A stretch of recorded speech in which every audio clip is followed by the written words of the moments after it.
제가 하루에 한 번씩 기절시켜 드린다고 했죠. 그런데 오늘 소식은 기절 정도가 아니고 기절 초풍을 할 그런 소식입니다. 정말 무서운 데까지 올라가게 되는데요. 저도 무섭습니다. 솔직히 말씀드릴게요. 저도 가끔 이런 거 막 정리하다 보면은 어디까지 가는지 진짜 무섭거든요. 이거는 문재인 정부를 넘어서 북한과도 관련될 수 있는 그런 정말로 기술 초풍할 일이 포착이 되는데요. 조국의 처남 정모 씨가 해운사에 개입했죠. 해운사 A, 지금까지는 A라고 하겠습니다. A에 개입을 했는데 이 A 해운사의 계열사가 북한과 석탄 거래를 했다는 정황을 제가 보고드렸죠. 이게 그 보고드렸던 화면입니다. 이 영상을 지금 본 영상 뒤에 붙일 테니까 안 보신 분들 꼭 보셔야 되고 보신 분도 한 번 더 보십시오. 그러면 뭔가 윤곽이 잡힙니다. 북한과 석탄을 거래했다. 그런데 거기에 조국의 처남이 개입됐다. 조국은 민정수석이었다. 민정수석 위에는 임종석이 있다. 임종석 위에는 대통령 문재인도 있다. 자, 여기에 이 한국해운연합이라는 데가 있습니다.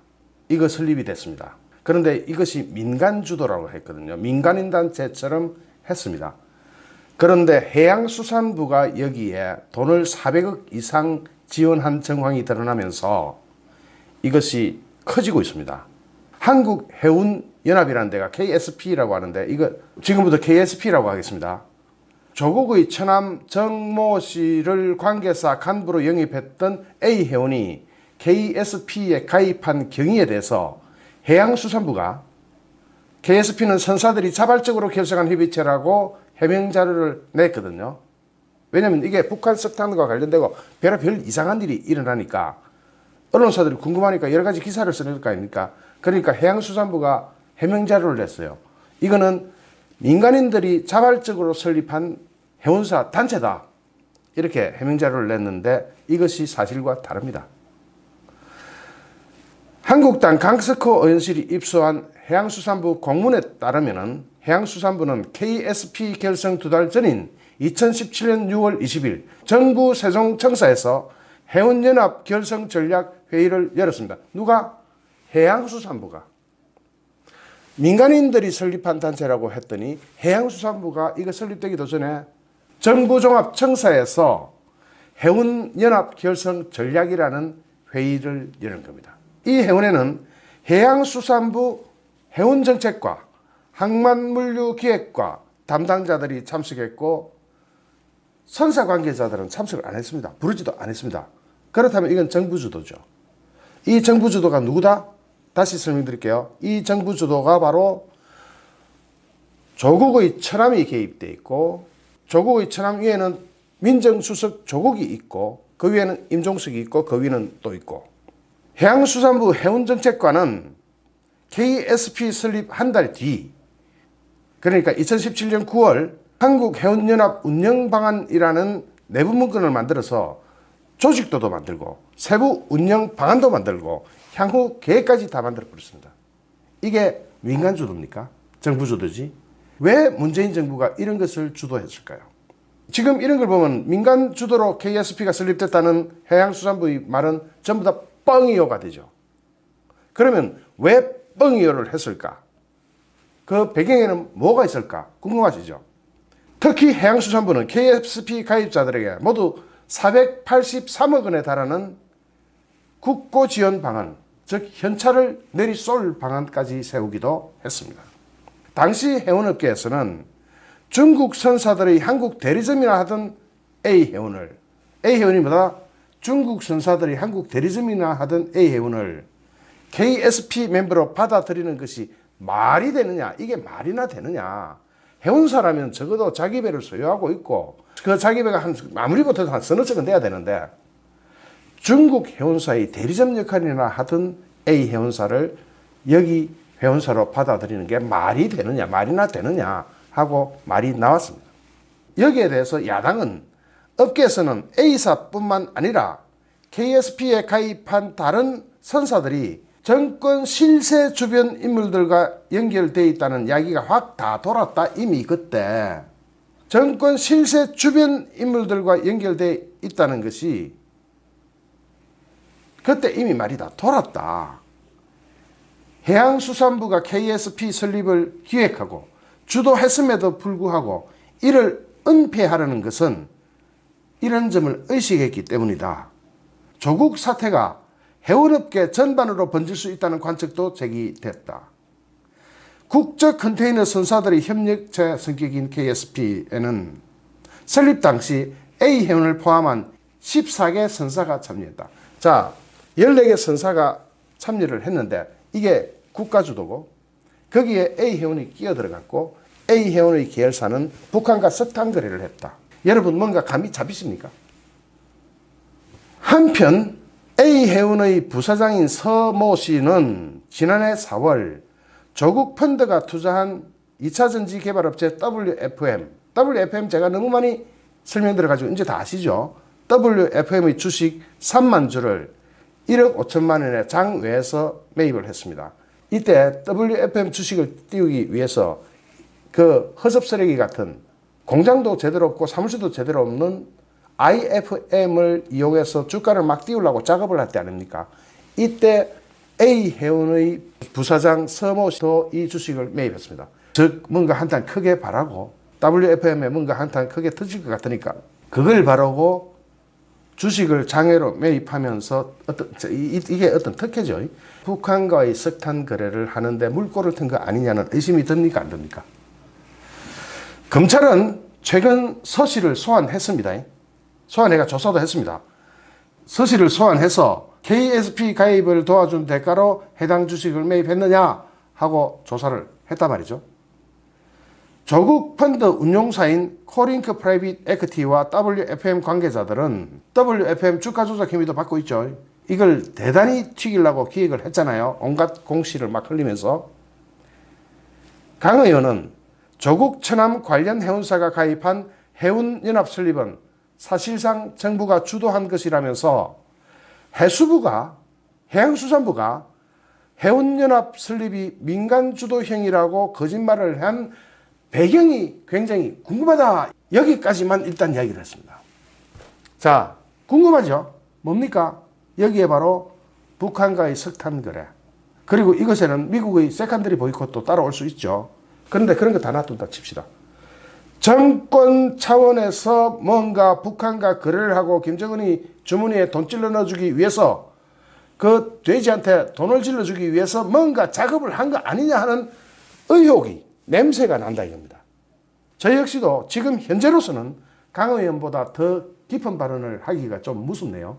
그런데 여기까지만 해도 이 영상을 보시는 분들은 이게 무슨 뜻이구나 하고 아시겠죠. 이 문제를 좀 더 자세히 아시려면 지금 뒤에 붙이는 영상 보신 분들도 한 번 더 보셔야 됩니다. 을 한번 보아주시기 바랍니다. 드디어 꼬리가 잡히는 것 같습니다.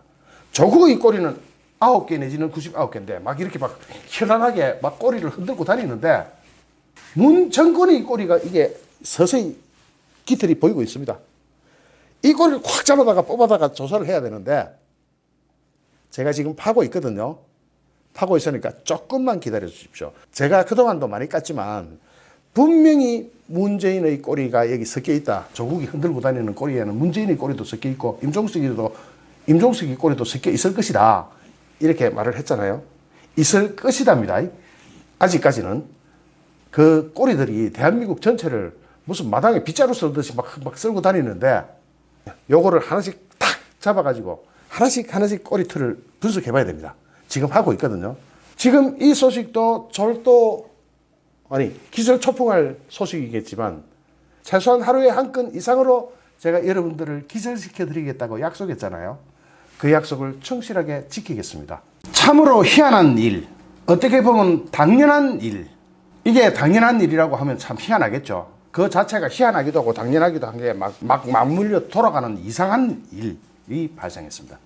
조국 법무부 장관의 처남 정모 씨가 소속된 A해운, 아직 실명은 저도 안 밝히겠습니다. 북한산 석탄 운반에 연루됐다는 의혹이 주광덕 의원실에서 나왔습니다. 주광덕 의원실에 따르면 A해운의 관계사는 2017년 6월 보유 중이던 동친 상하이호를 중국계 선사에 팔았고, 이걸 중국계 선사라 그랬죠 처음에. 그러다가 이 배는 중미 국가인 벨리즈 국적의 신성하이호로 이름을 바꿨습니다. 여러분, 중미 국가에 벨리즈라는 나라가 있다는 거 들어봤습니까? 뭐 어쨌든 이상한 그런 나라도 있죠. 이상한 나라의 앨리스, 뭐 그런 이상한 나라에 등록을 했습니다. 벨리즈하고 앨리스하고 비슷하죠. 희한한 나라에다가 국적을 만들었습니다. 이후 같은 해 7, 8월 이 배는 북한 남포항에서 석탄을 실어 중국, 베트남 등지로 운송한 것으로 UN 조사에서 드러났습니다. 그 무렵에도 이 배는 한국 선급을 그대로 유지하고 있었으며 북한에 입항할 때마다 선박 자동 식별 장치 AIS라고 합니다. 선박 자동 식별 장치를 꺼놓고 댕기다 합니다. 왜 꺼놨을까요? 그거 들어가는 거 눈치 못 채게 하려고 살짝 그렇게 했죠. 야, 어쨌든 희한합니다. 저 이상한 동네는. 우리 정부가 발표한 대북 독자 제재에 따르면 북한에 기항했던 외국 선박은 1년간 한국 항구에 입항하지 못합니다. 그런데도 하지만 신성하이호는 특별 계급장을 붙이고 다닌 것 같습니다. 신성하이호는 북한에 들른 후에 10월 11일 동안 4차례에 걸쳐서 인천, 부산, 포항, 여수 앞바다를 드나들었습니다. 요 참 희한한 요상한 정부입니다. 이에 대해서 미국의 소리 VOA, 제가 자주 인용하죠. VOA 방송은 북한을 기항한 선박에 대한 추적과 감시가 이루어지지 않았거나 북한 기항 사실을 파악하고도 제대로 대처하지 않았다는 비판이 일 수 있는 대목이라고 지적한 바 있습니다. 신성하이호는 안보리의 제재 위반 혐의를 받고 있다는 사실이 알려지자 이름을 다시 탤런트 에이스로 바꿉니다. 탤런트 에이스. 이 사람들이 이름을 바꾸는 데는 아주 이력이 난 것 같습니다. 지금 조국과 관련한 펀드, 사모펀드, 그 사모펀드가 투자한 투자를 받은 회사들이 이름이 순식간에 둔갑하고 하는 과정을 제가 여러 번 설명드렸죠. 이게 우리 어릴 때 무덤가에 가면 도깨비불이 휘휘휘 돌잖아요. 그렇지 않으면 마치 여우가 두 마리가 이렇게 위로 하나 올라갔다 아래로 하나 올라갔다 헬딱헬딱 재주 넘는 것처럼 사람을 홀릴 때 주로 쓰는 방법이죠. 이름을 또 바꿔봤습니다.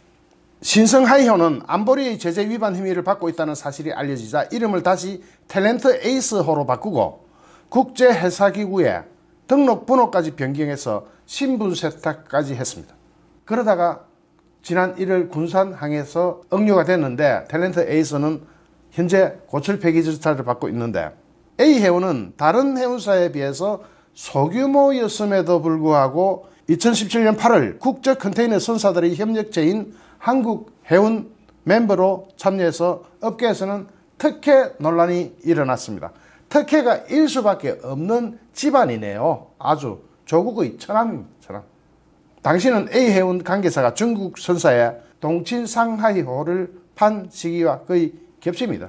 요게 중국에 판 것처럼 하면서 한국 선급은 그대로 유지하면서 또 나라는 또 중미의 벨리즈, 이상한 나라의 앨리스 같은 그런 이상한 나라의 선적은 두고, 여러분 이게 이해가 되세요? 지금 설명 잘 들으셨겠지만 여러분 이게 한 방에 팍 이해가 되십니까? 이렇게 뱅글뱅글 돌리는 겁니다. 어쨌든 제가 다른 거 계속 파고 들어가면서 한 개씩 꺼내놓는 이런 거는 메모해 두십시오. 나중에 전체를 이해하는데, 전체적인 전모를 이해하는데 다 도움이 될 겁니다. 좋아요, 구독하기, 공유하기는 제게 큰 힘이 됩니다. 감사합니다.